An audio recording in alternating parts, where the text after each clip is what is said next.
जय हिंद एवरीवन, स्वागत है आपका वीनेशन 111 के एक नए एपिसोड में, जहां आपके लिए लेकर के आते हैं इंडियन डिफेंस की प्रमुख अपडेट्स को। सबसे पहले तो चैनल को सब्सक्राइब करना मत भूलिएगा। आज के अपने अपडेट की शुरुआत करेंगे राफेल एम को लेकर के आई एक बड़ी अपडेट से। जैसा कि हम सब जानते हैं कि फ्रांस और भारत के बीच में राफेल एम को लेकर के जो नेगोशिएशन का दौर था, ये 30 मई से शुरू होना था, लेकिन जनरल इलेक्शन के रिजल्ट के चलते इस डेट को पोस्टपोन कर दिया गया और 14 जून को क्रमशः भारत और फ्रांस के बीच में ये वार्तालाप शुरू हुई है। इसमें फ्रांस के डेलीगेशन का नेतृत्व कर रहे हैं डायरेक्टरेट जनरल ऑफ आर्मामेंट। वहीं भारत की तरफ से भी जो डिफेंस मिनिस्ट्री के टॉप अधिकारी हैं वो इसमें सम्मिलित हुए हैं। दरअसल ये एक गवर्नमेंट टू गवर्नमेंट डील होने वाली है, जहां पर 26 की संख्या में राफेल एम फाइटर्स की खरीद की जानी है। इसमें 50,000 करोड़ रुपए के कॉन्ट्रैक्ट को साइन किए जाने की बात की जा रही है। सबसे खास बात यह रहेगी कि इन 26 राफेल फाइटर्स के आने के बाद भारत में जो राफेल फाइटर्स की टोटल संख्या हो जाएगी वो 62 हो जाएगी और ऐसे में भारत की ताकत यहाँ पर काफ़ी ज़्यादा बढ़ेगी। सबसे खास बात एक ये है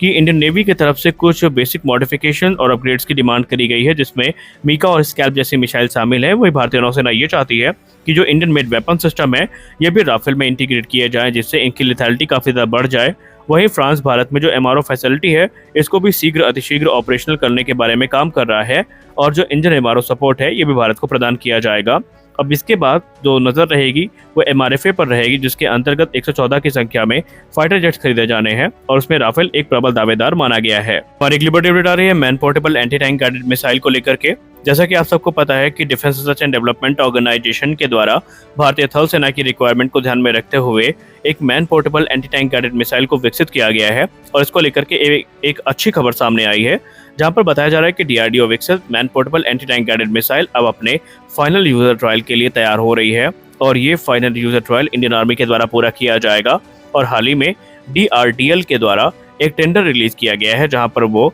तकरीबन 15 की संख्या में मिसाइल्स को फैब्रिकेट करने के बारे में विचार कर रहे हैं और इसके लिए जो अनकूल्ड इमेजिंग इंफ्रारेड सीकर्स हैं इनकी खरीद की बात की गई है। जो man portable anti tank guided missile है ये इंडियन सोल्जर्स को अलाउ करेगी कि ये एनिमी के आर्मर्ड व्हीकल, टैंक्स और दूसरे जो फोर्टिफाइड उनके बंकर्स हैं उनको डिस्ट्रॉय कर सकेंगे। अभी तक के जो इनिशियल ट्रायल हुए थे उसमें इसने काफ़ी बेहतरीन परफॉर्मेंस दी है और अब माना जा रहा है कि यूजर ट्रायल के कंप्लीट होने के बाद इनका जो एक बड़ा ऑर्डर है ये प्लेस किया जाएगा। जैसा कि हम सब जानते हैं कि लाइट कॉम्बैट हेलीकॉप्टर प्रचंड में एंटी टैंक गाइडेड मिसाइल के इंटीग्रेशन प्रोग्राम की शुरुआत इस वर्ष के अंत तक होगी और शीघ्र अतिशीघ्र इसके इंटीग्रेशन वर्क को पूरा करके जो एसएस प्रचंड है इनको एंटी टैंक गाइडेड मिसाइल से इक्विप किया जाएगा। और इसी बीच रिपोर्ट्स में कहा जा रहा है कि कैबिनेट कमेटी ऑन सिक्योरिटी की अगली मीटिंग जो कभी भी अगस्त के बाद हो सकती है, उसमें सबसे पहले 156 की संख्या में जो एसएस प्रचंड की खरीद है इसको क्लियरेंस दी जाएगी और यहाँ पर जो हेलीकॉप्टर है ये क्रमशः भारतीय थल सेना और वायुसेना को आवंटित किए जाएंगे। आपको बताते चलें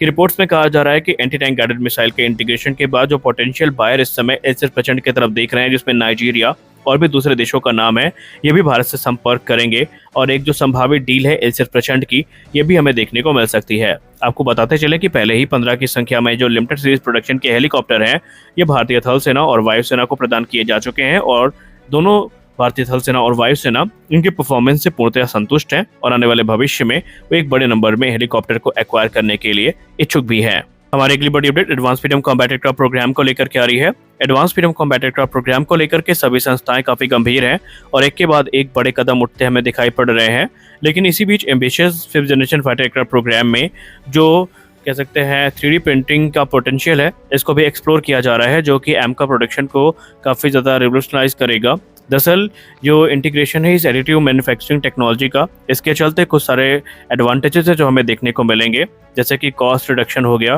टर्न अराउंड टाइम हो गया या मटेरियल यूज़ हो गया। इसमें हमें काफ़ी एडवांटेजेस देखने को मिलने वाले हैं। हिंदुस्तान एरोनॉटिक्स लिमिटेड इस समय ऐसे प्राइवेट कंपनियों की तलाश में है जिनके पास 3D प्रिंटिंग का अच्छा खासा अनुभव है और उनके इसी अनुभव का इस्तेमाल एमका प्रोग्राम में किए जाने के बारे में विचार किया जा रहा है। आपको बताते चलें कि इस समय एमका प्रोग्राम को लेकर के पहले ही जो एसपीवी मॉडल है उसको लेकर कुछ नेगेटिव रिपोर्ट सामने आई हैं, क्योंकि एमका एसपीवी मॉडल के अंतर्गत बनाया जाना है, लेकिन अब ऐसा लग रहा है कि पब्लिक और प्राइवेट सेक्टर का जो ज्वाइंट कोलैबोरेशन है ये कब तक फॉर्म होगा इसके बारे में तो हम टिप्पणी नहीं कर सकते, लेकिन संभावित है कि जो इनिशियल वेरिएंट है एमका के अब वो एचएएल के द्वारा अकेले बनाए जाएंगे और बाद में धीरे धीरे जब प्रोडक्शन आगे बढ़ेगा तो उम्मीद है कि उस समय जो प्राइवेट कंपनियां हैं इस प्रोग्राम को ज्वाइन करेंगी। हालांकि नंबर्स की बात करें तो रिपोर्ट्स में ऐसा कहा जा रहा है कि 200 से ज़्यादा जो एमका फाइटर्स से आने वाले भविष्य में जो इंडियन एयरफोर्स को ज्वाइन करेंगे और इससे इंडियन एयरफोर्स की ताकत कई गुना ज़्यादा बढ़ जाएगी। लेकिन अभी इसके लिए हमें एक लंबा रास्ता तय करना है, क्योंकि एमका के प्रोडक्शन में आने तक में अभी तकरीबन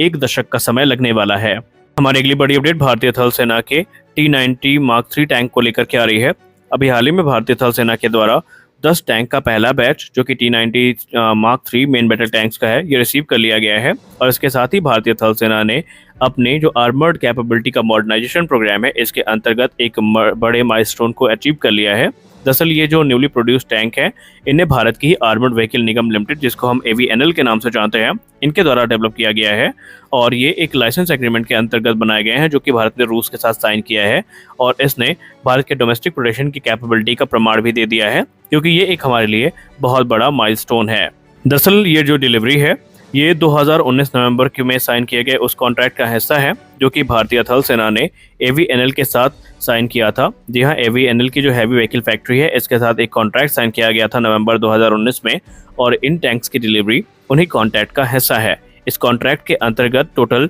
464 जो नए T-90 MS टैंक है इन्हें खरीदा जाना है, और इनमें से ये जो T-90 मार्क 3 है ये लेटेस्ट वेरिएंट है। T-90 मार्क 3 में बहुत सारे अपग्रेड्स हमें देखने को मिले हैं प्रीवियस मॉडल्स की तुलना में। इसमें एक नया ऑटोमेटिक टारगेट ट्रैकिंग सिस्टम देखने को मिल जाता है, डिजिटल बैलिस्टिक कंप्यूटर देखने को मिल जाता है, और इसमें इम्प्रूव साइटिंग सिस्टम देखने को मिल जाते हैं। इसके अलावा इनके प्रोटेक्शन को भी काफ़ी ज़्यादा इम्प्रूव किया गया है। सबसे खास बात एक ये है कि हाईलाइट की बात करें तो इसमें हमें मिड वेव इंफ्रारेड देखने को मिल जाता है, या यूँ कह लें mid wave infrared commander site देखने को मिल जाती है, जो कि जॉइंटली डेवलप की गई है DRDO और BEL के द्वारा। हमारी अगली बड़ी अपडेट पाकिस्तान के 3 जन लड़ाका तैयारा JAV-17 ब्लंडर को लेकर के आ रही है। आप सबको पता होगा कि JAV-17 ब्लॉक 2 हाल ही में क्रैश हुआ था और इसके वीडियो सरफेस हुई थी इंटरनेट मीडिया पे, और उस दौरान पाकिस्तान की मीडिया पूरी तरीके से सन्नाटे पे थी और इस इंसिडेंट को एक्सीडेंट को छुपाने में पूरी तरीके से वो लगे हुए थे। लेकिन वो तो शुक्र हो मार्टिन बेकर का, जिन्होंने इसकी पोल खोल के रख दी। लेकिन अब इसको लेकर के चौंकाने वाली रिपोर्ट सामने आई है। रिपोर्ट्स में कहा जा रहा है कि JAV-17 थंडर का जो क्रैश हुआ है इसके पीछे इंजन फेलियर वजह बताई जा रही है। दरअसल इसके पहले भी एक एयरक्राफ्ट इंजन फेलियर की वजह से क्रैश हो चुका है, और बाकी एयरक्राफ्ट जो है वो स्ट्रक्चरल डैमेज के चलते ग्राउंडेड हो चुके हैं। दरअसल पाकिस्तान इस समय जो JAV-17 ब्लॉक 3 है इसमें चाइनीज इंजन जो कि WS-13 है ये बेसिकली इस्तेमाल करना चाह रहा है, लेकिन अभी भी चाइनीज इंजन की रिलायबिलिटी को लेकर के वो इतने श्योर नहीं है, और वो RD-30 MA इंजन को बेसिकली